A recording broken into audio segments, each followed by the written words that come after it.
And welcome back to another video.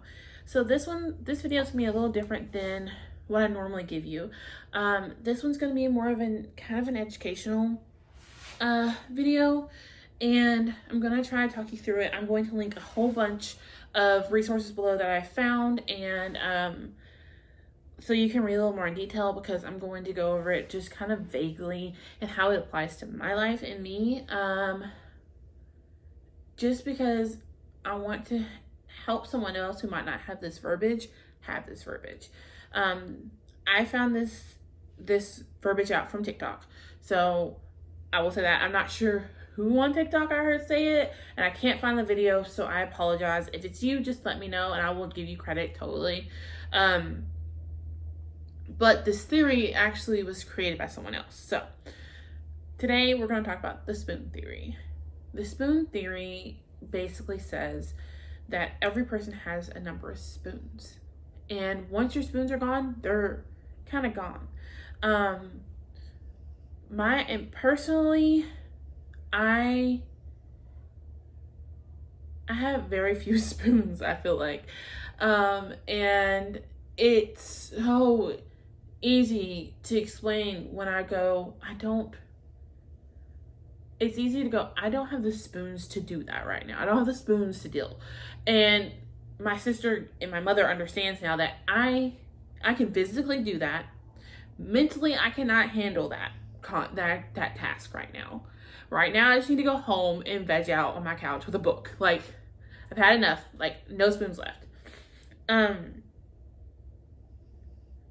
It actually goes into a lot. So, me kind of explain where it came from first, and then we'll move on into how I look using it in my life. So this was actually a lady who has a chronic illness. Her name is Christine Mariciano.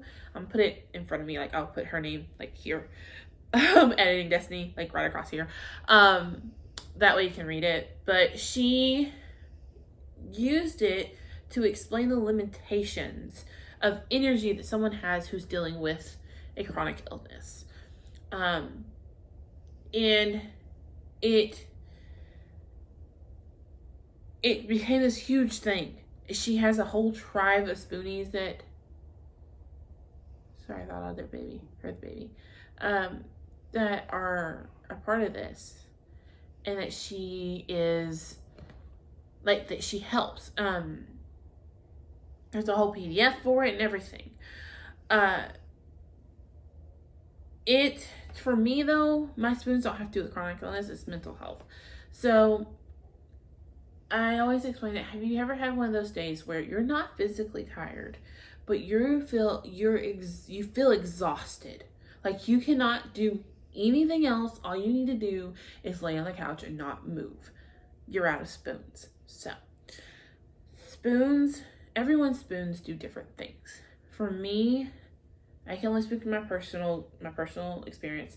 My spoons, there are certain things that use my spoons up. My normal routines don't use my spoons. Showering doesn't use spoons. That's not something that uses a spoon for me. But laundry, coffee, like trying to make myself something to eat, things like that use my spoons. Ollie does not use a spoon, which is interesting. Doing for her, making her balls and everything like that, even when I have no spoons, I can get that done. That's different. My spoons are precious to me, because when I'm out of spoons today, I can start using tomorrow's spoons if you're not careful. And eventually, you hit where you have no spoons. You realize you have no spoons, and that's one of the days that you just crash and burn because you've been doing so much. I think that's mania.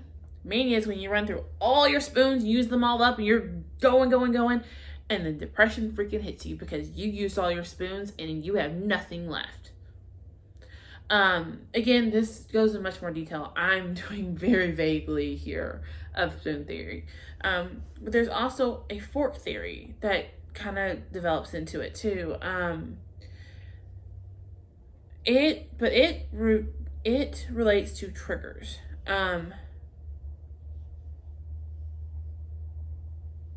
And it says the more forks you have is bad. More spoons good, more forks bad. So the fork theory relates to the reference stick a fork in me, I'm done. So what it's saying is every day you are triggered, even if you don't know it, just a little bit. So it's somebody stabbing a fork in your back, stabbing a fork in your back, stabbing a fork in your back. And eventually you get so many forks in you that you fall apart. For me, this fits in with spoons because while this action is not using a spoon, it is putting a fork in my back. So going to Walmart uses a spoon, okay? The drive to Walmart is a fork because, going to Walmart is a spoon. Driving is a fork if you've had like a traumatic event with driving. Like if you've been in a car wreck, that's a fork. And then the action of doing it is a spoon. So it's interesting to see how, if you take and apply these to your days and look at it in your, like as you would your day, it kind of explains why some days you feel, when you get home, you feel energized, you can do all the things, and some days you're not. Because on day A, you may have had less forks in your back. Where on day B, you had more forks in your back. Or on day A, you use less spoons. Day B, you use all your spoons. It's super interesting. And like, something you would want, I would love to like research and have somebody be aware of, okay, I'm going to give you 5 spoons. Okay? And every time you do an action, you owe me a piece or a whole spoon, depending on how you see it. So, my little ones, they're talking. So filming this YouTube video, that would be half a spoon. Okay.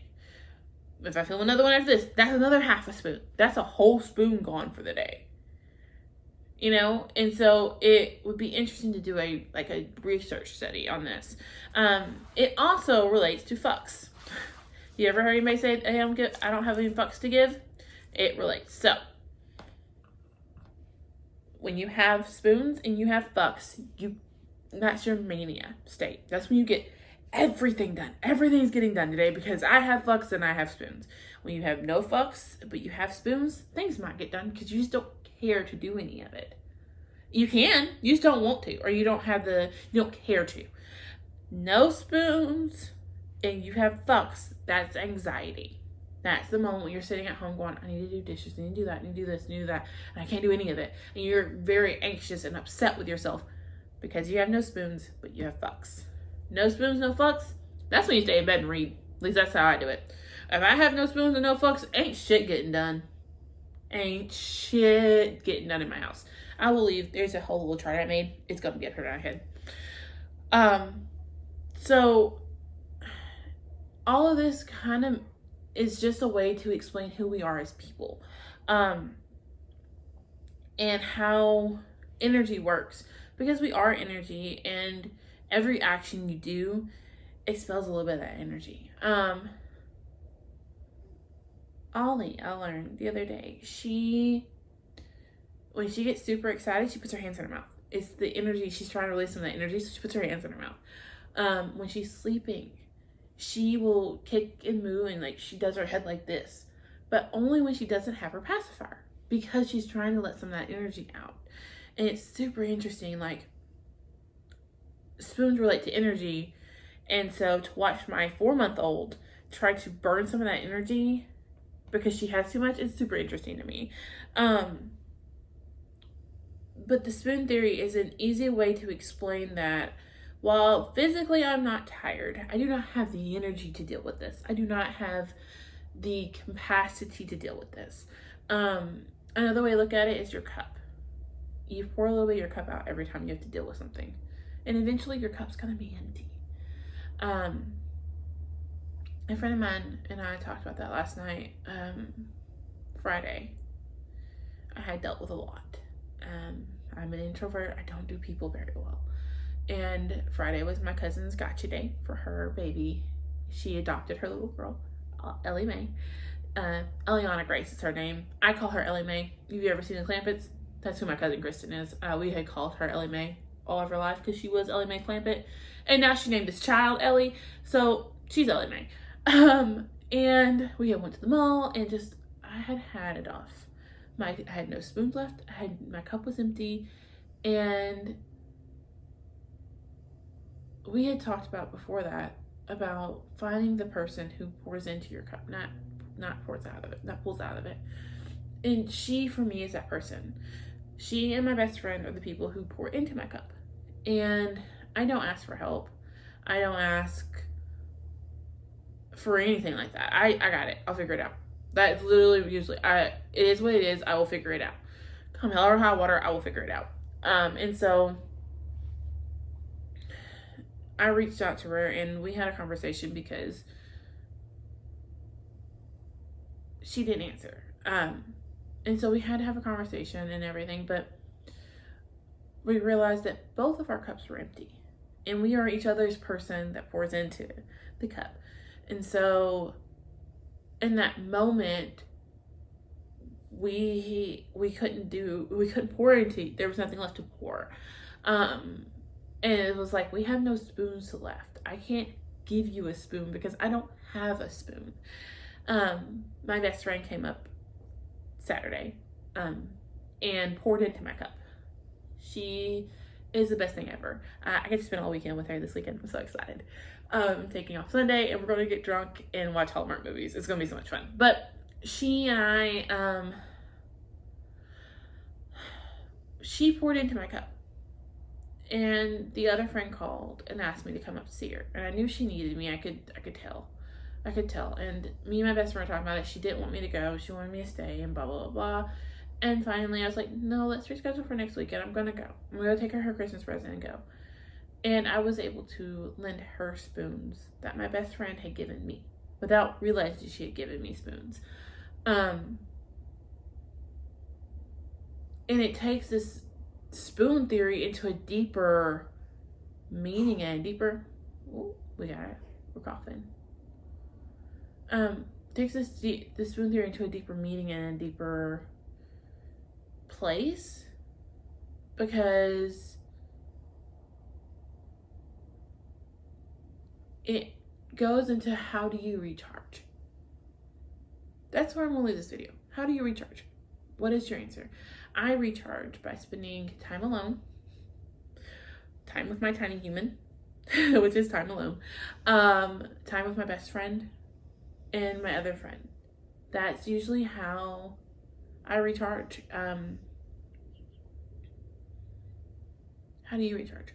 Have you ever asked yourself that question? If not, think about it. How do you recharge?